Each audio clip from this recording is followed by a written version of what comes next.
చరిత్ర వక్రీకరిస్తున్నారని ఈయనంట. వక్రీకరించిన చరిత్ర మనం చదువుకున్నామని ఎంతమందికి తెలుసు? సరే, ఇక్కడ తర్వాత వందే మాతరం వాడటంపై సమీక్షించడానికి బెంగాల్లో కాంగ్రెస్ ఒక సమావేశం నిర్వహించిందట అప్పట్లో.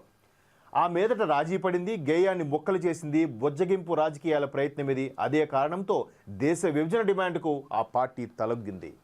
ఎగ్జాక్ట్లీ. అంటే చిన్న చిన్న అంశాలనే సర్లే సమస్య పోతాయాలని వదిలితే చినికి చినికి గాలివాన్ అయ్యాయి. సరే చిన్న దెబ్బే కదా అని దానికి మందు రాయకుండా వదిలేస్తే అది సెప్టిక్ అయిపోయి ఆ అవయవాన్ని తీసే పరిస్థితి వచ్చింది. ఆ విధంగా విభజన ఏర్పడింది. తూర్పు పాకిస్తాన్, పశ్చిమ పాకిస్తాన్గా విడిపోయాయి. తూర్పు పాకిస్తాన్ బంగ్లాదేశ్, పశ్చిమ పాకిస్తాన్ ఇప్పుడున్న పాకిస్తాన్.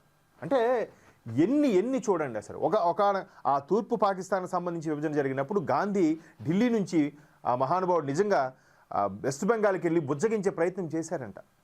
ఆయన తిరిగి ఢిల్లీ మళ్ళీ వచ్చేసరికి జాతీయ కాంగ్రెస్ సమావేశానికి స్టేషన్కి ఒక్కరు రాలేదంట.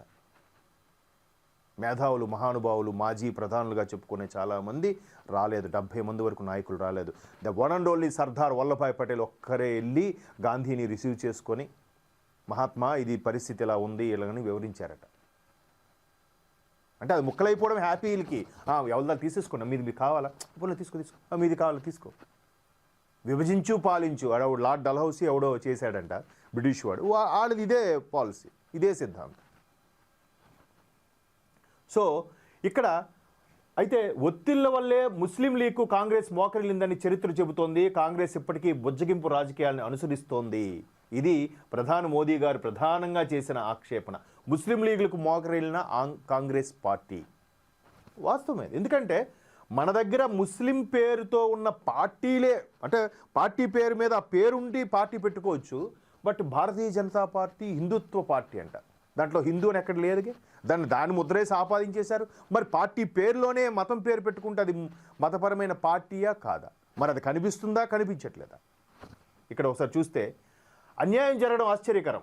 బ్రిటిష్ వాళ్ళు ఎంతగా అణగదొక్కాలని చూసినా, బెంగాల్ను విభజించినా వందే మాత్రం ఒక శిలలా నిలిచి దేశమంతటా ఐక్యతా స్ఫూర్తి రగిలించింది.